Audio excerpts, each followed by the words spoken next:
$50 billion. That's the number making waves across tech and crypto today. Amazon Web Services, or AWS, is dropping a massive $50 billion into new data centers, all for artificial intelligence, mostly for Uncle Sam. Now, when a tech giant like Amazon makes a move this big, it ain't just good for tech stocks. We saw a nice little bump across the board, even in our crypto markets. It just goes to show you folks are feeling good about the future of tech, and that positive vibe spills right over into digital assets. It's a reminder that innovation, especially in AI, can lift all boats, including our favorite decentralized ones. But while big tech is making big bucks, there's another crucial conversation happening. Vitalik Buterin, the brain behind Ethereum, he's out here saying privacy is hygiene.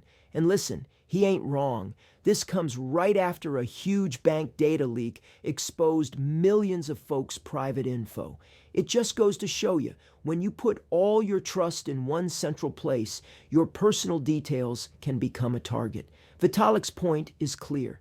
In the crypto world, with its decentralized nature, meaning no single boss, right? Privacy tools are essential. It's about taking back control of your own data, you know? It's a fundamental right that often gets overlooked in our digital age. And speaking of Ethereum, here's a real confidence booster for the network. Bitmine, one of the biggest Ethereum treasuries out there, think of a treasury as a company's big stash of assets, their digital piggy bank.